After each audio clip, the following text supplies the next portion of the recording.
Father, the stuff we've been holding on to today that would get in the way of worshiping you, and that you would just help us to step into your presence tonight and set our gaze on you. Amen.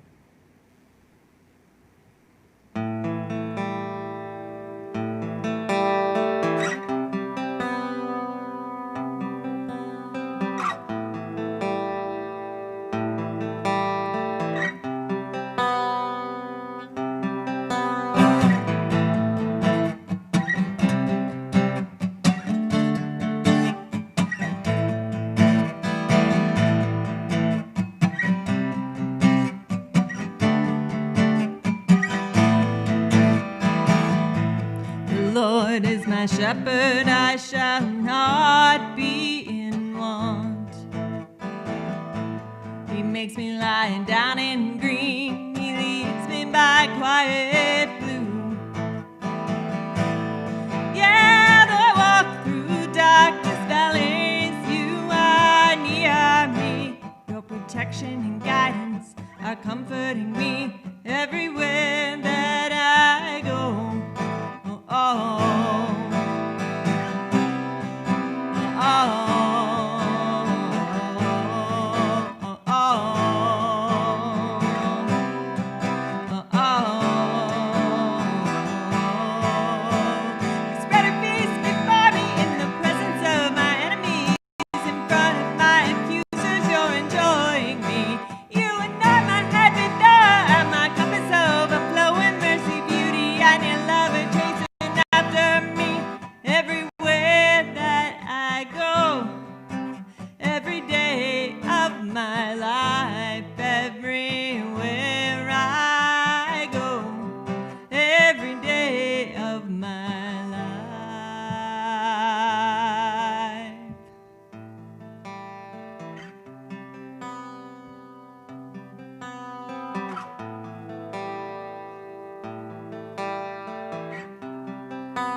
And restore my soul. You lead me in righteous pathways for your name's sake alone. You've invited me to make your house my home. Fear no evil, for you are with me everywhere I go.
From Psalm 63.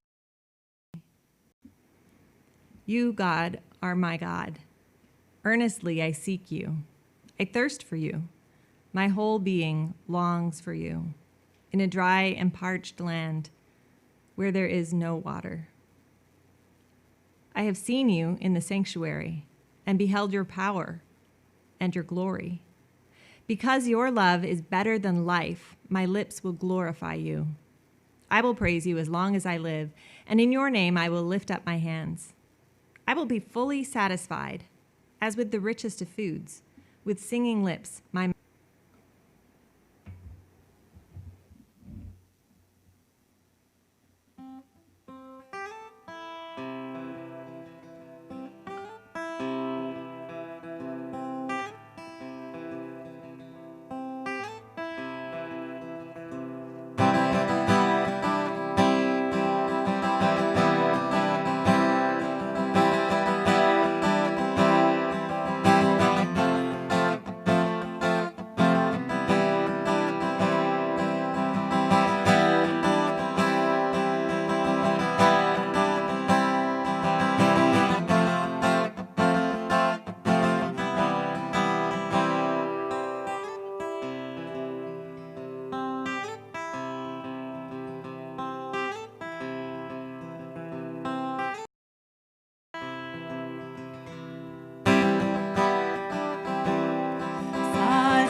Continuing in Psalm 63.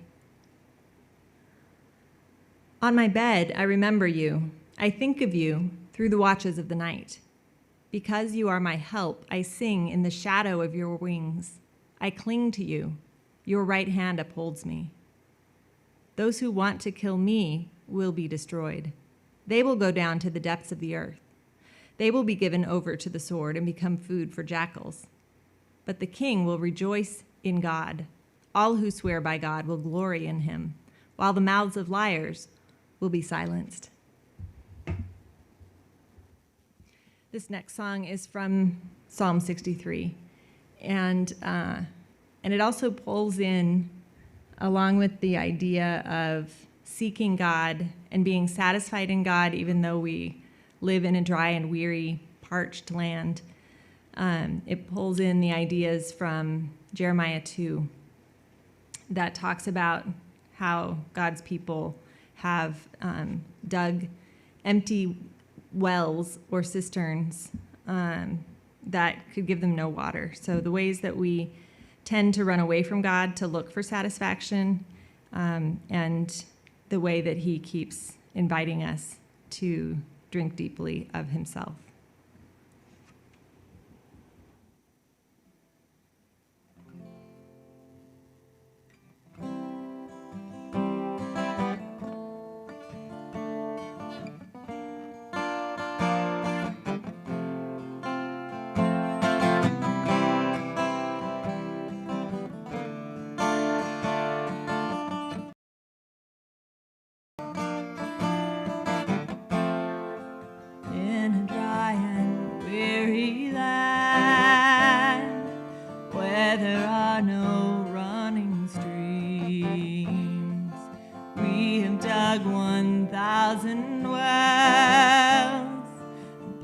Our tongues with broken dreams.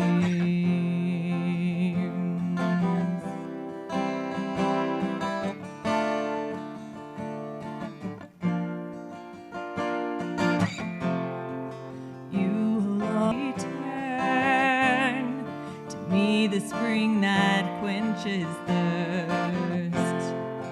Stop, remember, I have called you to me who loved you first, because you are my help. I sing in the shadow of your wings. My soul clings to you. Your right hand upholds me.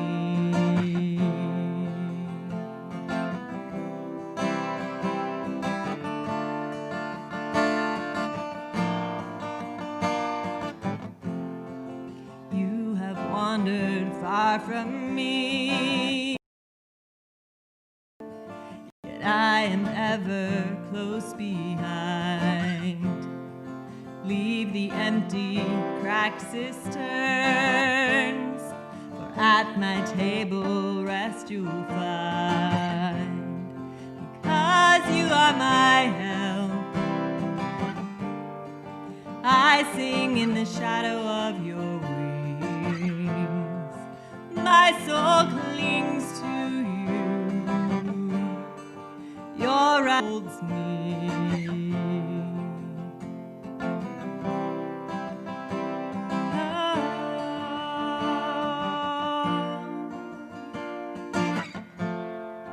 Lord, remind us of your love. Find us in our suffering. Grieving hearts call on you, Lord. Brokenness as offering. Because you are my help, I sing in the shadow of your wings. My soul clings to you. Your right hand upholds me. Because you are my help, I sing in the shadow of your wings. My soul clings to you. Your right hand upholds me.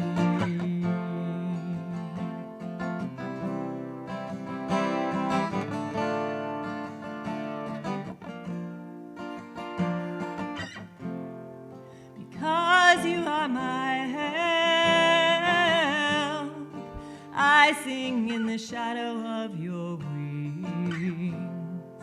My soul clings to you.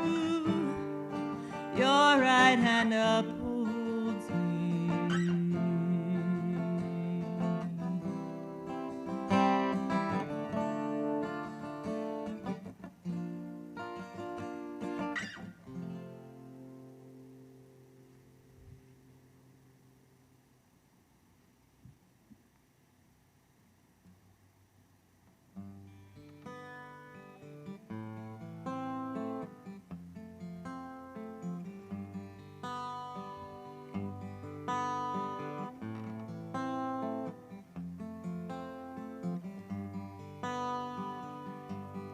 Trust in the Lord with all your heart.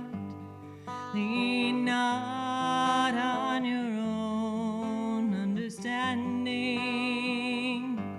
In all your ways acknowledge Him, and He will make your path straight.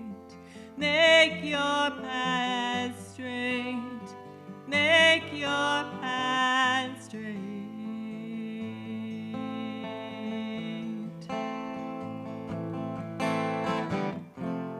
Be still before the Lord.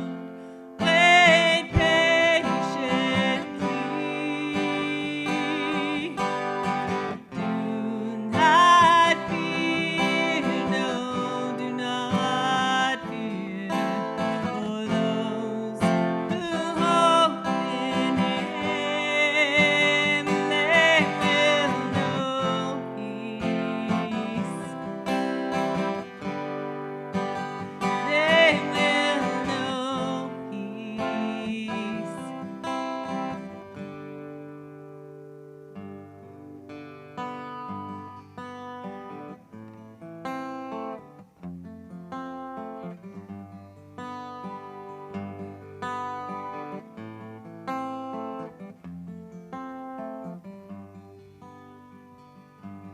Trust in the Lord with all your heart. Lean not on your own understanding. In all your ways acknowledge Him, and He will make your path straight. Make your path straight. Make your path straight.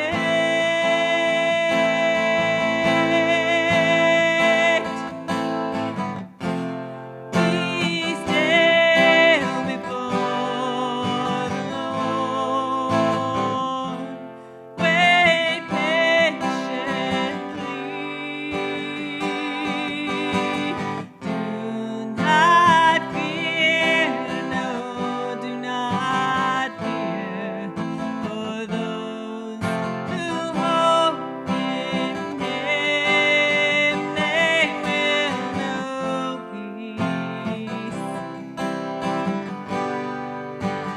They will know peace. Do not fear. They will know peace. Do not fear. They will know peace.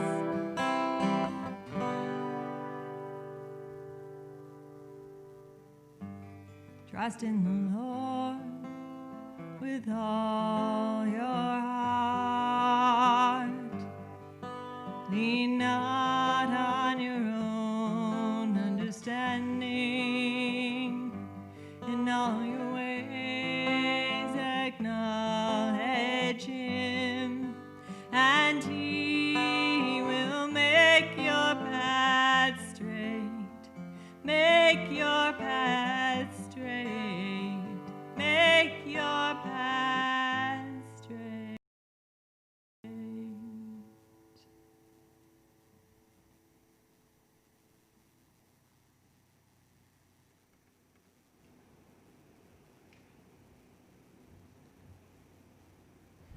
Check, check, check. Hey.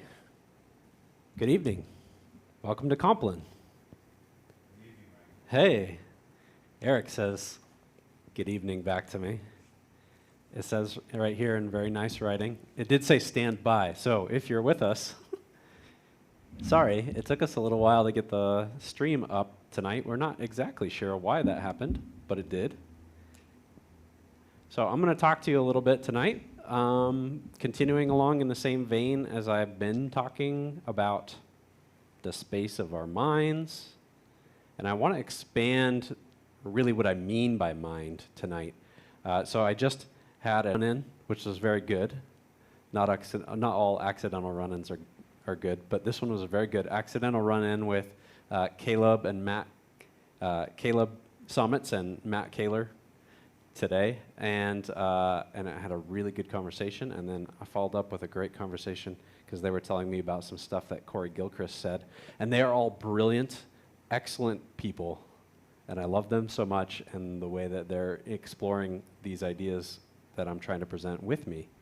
And one of the things that Matt was kind of curious about was, okay, so I'm talking about a lot about thoughts, but how narrow or expansive do I mean by this word thought? Okay, so I'm going to put up some words here. And I'm going to erase some stuff too. Okay, but I'm going to put up the word thought. I've tried to keep things kind of simple, and I think that's been good. In fact, I maybe have gotten too complicated at times despite my attempts to be simple. But I want to put up some other words that I think would fit along with what I've been calling thoughts. They're just kind of, if we want to speak really roughly, they're the objects that pass through our minds. And even the word mind is maybe a little bit too narrow, okay? So maybe I can put that up there too.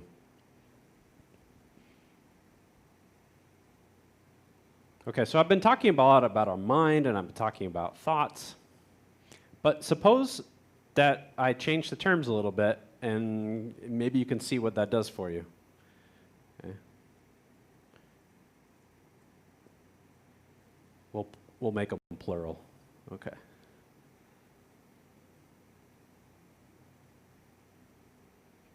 Okay, how about that?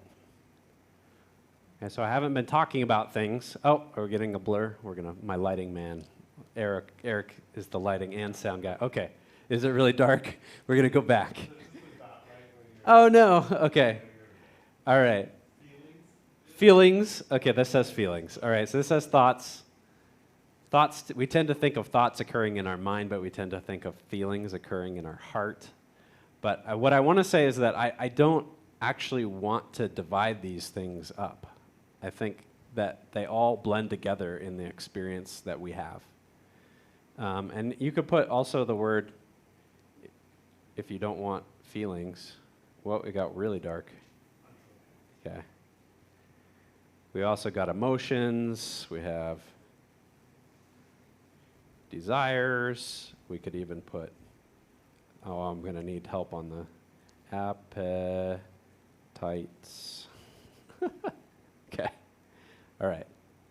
I could go on and on. I've been using the word thoughts, but I think it would be fine to talk about these other things because I don't really need them to be super distinct and separate from each other in the way that I am trying to present this framework.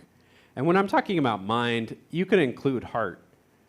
In fact, I'm going to read a little bit from Philippians chapter 4 in a bit, and you can see where the Apostle Paul, in the language he uses, he talks about minds and hearts in the same exact phrase, in the same sentence, right? He's trying to be encompassing. And in fact, I've previously done some study on what the Hebrew conception of heart meant. And it's really the kind of thing in their idea of what heart is, it includes what we call mind. It really just means the inward part of you, or the deep part of you, is what they want to try to say. So all of these things are things that occur in the inside of our experience. And they're kind of weird because they're not the kinds of things that people can necessarily look at you, or that you could like look at yourself in the mirror and like just see these things, right? They're occurring in this some somewhat non-physical space of the inside of you, and that's really weird to think about. Okay?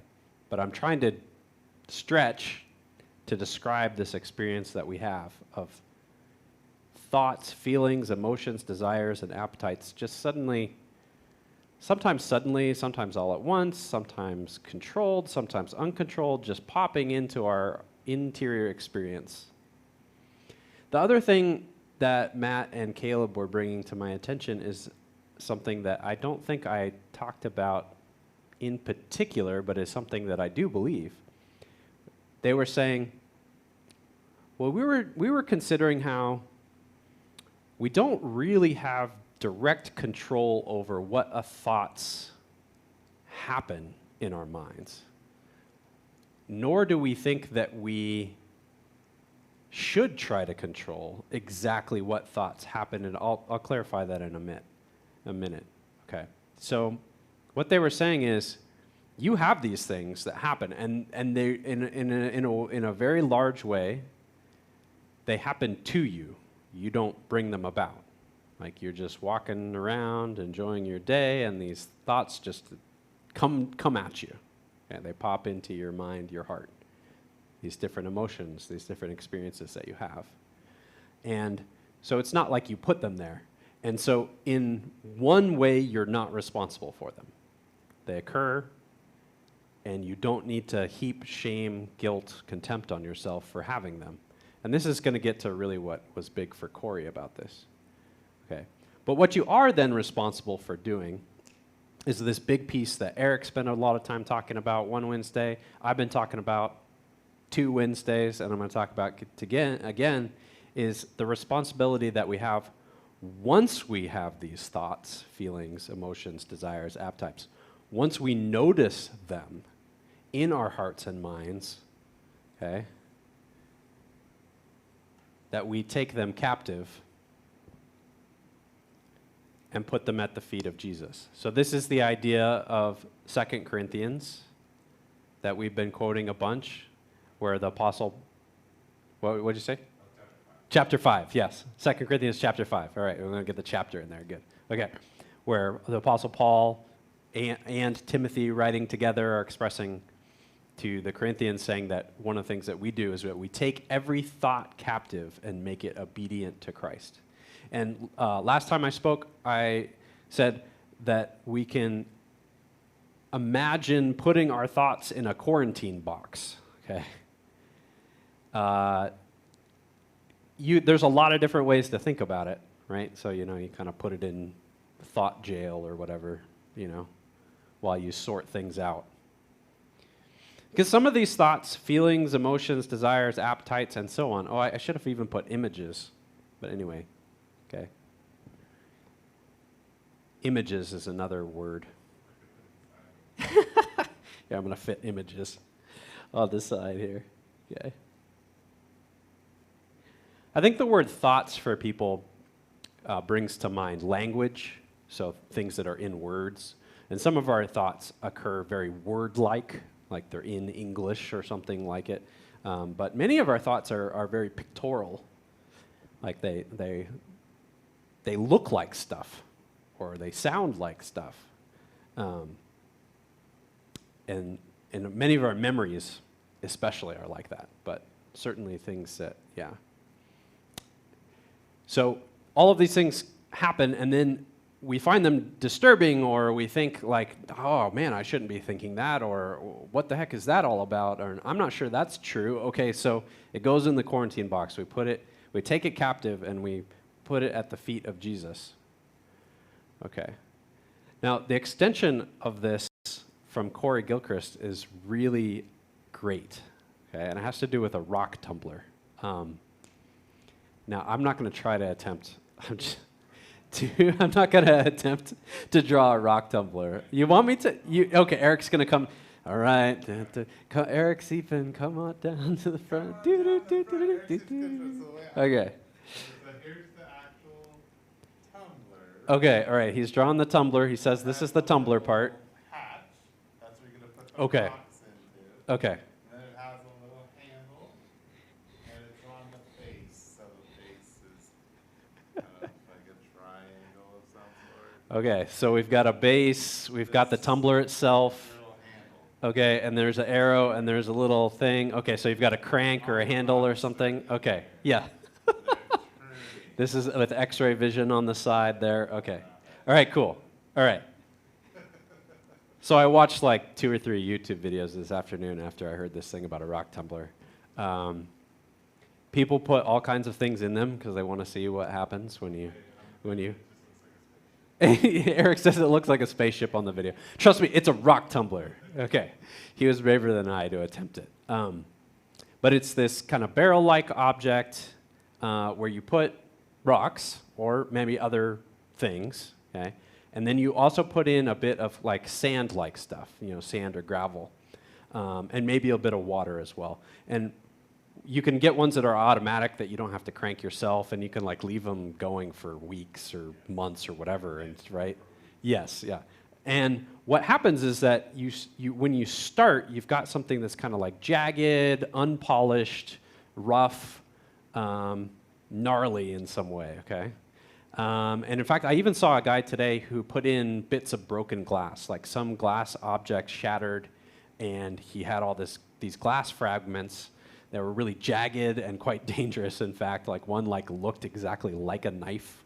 He was like, this could cut somebody really badly. Okay, so then he put it in the rock tumbler, and then like however long it was later, it was this nice, smoothed, elegant, rounded piece of glass. Okay, and this is the analogy. This is the picture, the good image that I want you to have here about what. Maybe instead of a thought jail or a quarantine box or whatever you want to do with that analogy, there's something really useful about this idea of a rock tumbler, okay? So what Corey was telling me is that he was observing that as he took his thoughts captive, he has some kind of intrusive thought that bothered him, and as he took his thought captive and brought it before Jesus, that it would actually be returned to him by Jesus, polished. Okay. This is just amazing stuff. It's not anything I came up with, so I want to give all credit to him, but it is something that I think I agree with really deeply. And I think it matches a lot of what we already teach and experience in the village when we go through the hot seat models together and we converse about the false beliefs that we have. What we'll realize sometimes is that there's another thought or belief just next to it or maybe underneath it somehow, right? So we got this kind of like, I don't know, jagged, scary thought, right? Maybe something, I don't know, something lustful or maybe some kind of like intense hatred or anger, okay? Did I spell hatred right? I think I did. Anyway, okay. All right. So you might say, I hate, and then fill in the blank. Okay, that might be kind of a jagged thought that you have. You put it in the rock tumbler, okay? You bring it before Jesus. Jesus tumbles it around for you, okay? And he returns it to you, okay?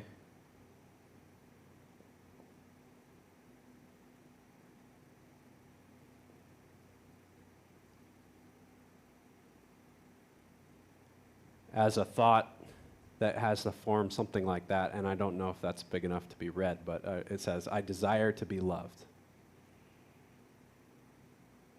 And I definitely have experienced this as I've worked through the processes that we try to offer each other in community here at the church, is that I'll come with some kind of really intense emotion that's wrapped up in some false belief. It's got all these jagged edges on it. It's really hurtful just even to experience it inside my own mind, but it can be extremely hurtful to other people as I deploy it in my actions. I bring it before Jesus with the help of my community, and it's revealed to me that part of what's going on underneath all that dangerous, violent stuff, right? Or in the case of lust, like maybe just, that's a way of like treating people like objects or, just using people, right? So this like impulse to like use people to get what I want. Okay, but underneath it, there's this desire for intimacy, for love, a desire to be understood, right? A desire for pleasure and joy. And those are all great, fantastic things that are inbuilt into us by God and meant to be fulfilled that aren't. So when they aren't, we lash out and have these beliefs and emotions that take the form of hatred and anger and frustration. But when we take that captive, we give it to Jesus, he'll reveal to us, he'll polish it down, and show us what it is that we really want. And then we can offer that in praise and thanksgiving to him. Okay, so I'm going to read Philippians. So I was trying to think about, I've been focusing a lot on kind of taking captive, right? It's a kind of like negative action. It's a good action, like you should do it. And it's been really helpful to people that as I've been talking to recently. But I think there's also some things that we can do to generate thoughts or have the greater potential for generating thoughts in our minds that we want to have. So I'm going to read to you Philippians chapter 4, starting in verse 4. And this is what the Apostle Paul says elsewhere. He says, "Rejoice in the Lord always. I will say it again, rejoice. Let your gentleness be evident to all. The Lord is near. Do not be anxious about anything, but in every situation, by prayer and petition, with thanksgiving, present your requests to God. And the peace of God, which transcends all understanding, will guard your hearts and your minds in Christ Jesus. Finally, brothers and sisters, whatever is true, whatever is noble, whatever is right, whatever is pure, whatever is lovely, whatever is admirable, if anything is excellent or praiseworthy, think about such things. Whatever you have learned or received or heard from me or seen in me, put it into practice, and the peace of God will be with you." You reference songs all the time. Yeah. A song called Never. Yeah. Right. So we do a song in our church that we've labeled Whatever, which is kind of fun and tongue-in-cheek. But, I mean, it's basically this text put into a song format. And you can use your imagination. You can focus your thoughts onto things that are thankful, that are good, that are admirable. You can, in fact, and it takes some of the same format and same mental discipline as putting thoughts in your thought box, right? But it can take some of the same format if you're talking about don't be anxious, but by prayer and petition with thanksgiving, present your requests to God. The language is different, but I think the mental effort is similar. And what I love about Corey's rock tumbler analogy is that I think it fills out this bigger picture of what God then offers us in return as we present things to him. So he simply doesn't say, "Wow, that was a really terrible thought, Michael," right? "Shame on you." That is not what happens. He takes it and he transforms it, or he replaces it with what is rightful and good, the quality things that I'm really longing for. And it's not always that I get them, or the promise is not that I'm going to get them in this life or immediately, but it's what Jesus is offering to me through himself in relationship with him. And the promise, the certain hope that I have that in heaven, at the resurrection, these are the kinds of things that are in store for me. I think I'm going to wrap it up there, keep it kind of short. If you have feedback for me, I would really, really love to hear it. Yeah, Eric has some feedback. Okay, so maybe we can just jump on this. Yeah? Okay. Race it, start over, do the rock tumbler. Okay, all right. I just thought maybe as an ending, so your idea about the heart and the mind. Yes, So if heart and mind. you draw an oval Oh, okay, all right, so we've got an oval. like that, and then you call that the soul, Okay, so this is the soul. the whole person.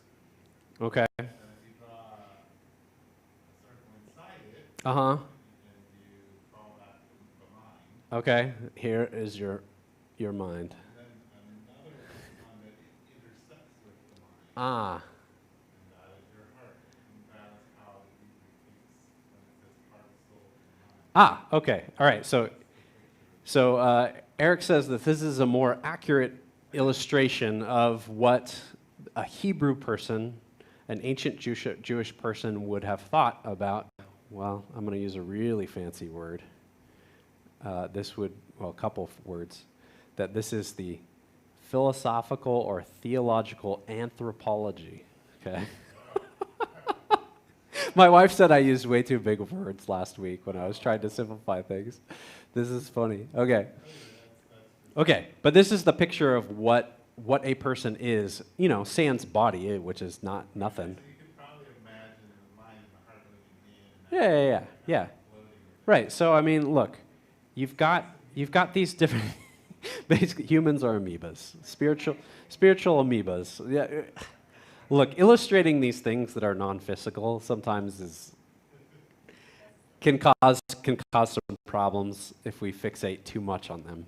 But they are helpful, right? They're helpful for giving us a pictorial representation that helps us shape our thoughts more accurately, right? Get control over these ways that we look at things, including ourselves. Like, what are human beings? What kind of aspects do human beings have about them? And by the way, I mean, this is one of the things that you've got as part of your core beliefs. Most of you, I would say. Even if you don't recognize it, is that you have these thoughts, these beliefs about what humans are, okay? And that is part of what we're going to further explore as we continue talking at Compline on Wednesdays, how these core beliefs that you have then impact the way that you see all the rest of the world. You interact with other people, you engage in politics, you try to worship at church. All of these things are impacted by the different beliefs that you have about what humans are at a fundamental level. So I think it's useful to sketch out some of these kinds of things, maybe write about it, reflect about it. I'm not going to get too dogmatic on exactly what picture needs to be the definitive one, but that was cool, and I appreciate the feedback. Yes, hearts and minds are interconnected. They don't exhaust everything about human beings. But in that same vein, if you've got feedback for me, if you've got thoughts or ideas, you have reactions, you would like to bounce stuff off me, if you would like to say, hey, this thing occurred to me, this association came up, this was really helpful, or this was extremely confusing, whatever it is, I found it extremely good for me to hear from other people. So if you got my number, text me, Facebook me. If you don't know how to reach me, tell Eric to get a hold of me. Do whatever. I look forward to hearing from you. Thanks, guys. It's been great.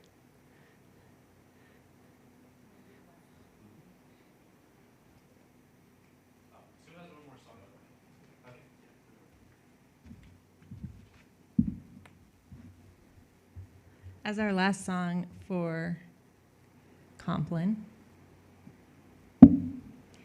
we're singing Blessing of the Three, which is just a prayer of blessing over each other, over our people in various places.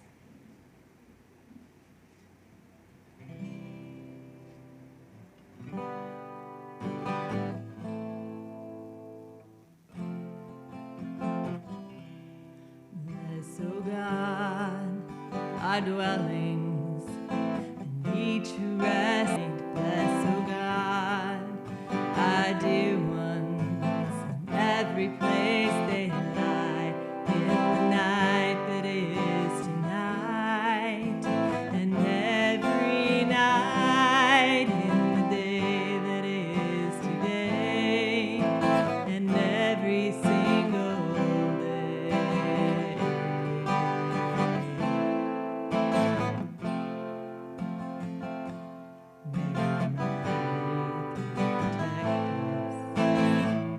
that's in the wrong key. Yowza. Wonder if I have a capo. Sorry, guys. I don't even know who sings that. Yeah, I'm going to start over, but I'm going to see if I can find this in a different key. I was hoping I could make it through even though it was super low. There we go. Okay, we're going to start that over, sorry.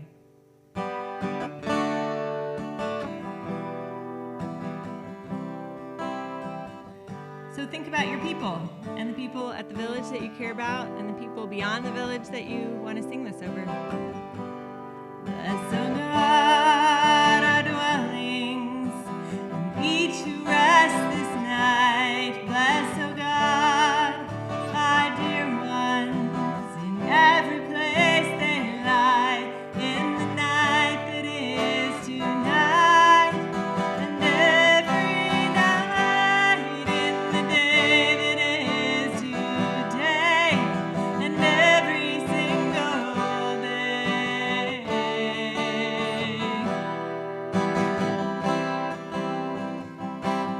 May the mighty three protect us and circle us now around our life and home.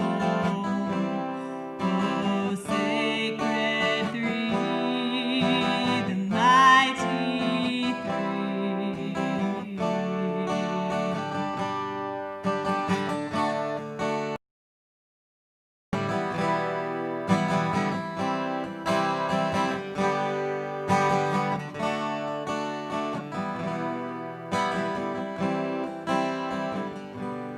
Bless, O God, our dwellings, and each who rests this night. Bless, O God, our dear ones, in every place they lie, in the night that is tonight, and every night, in the day that is today, and every single day.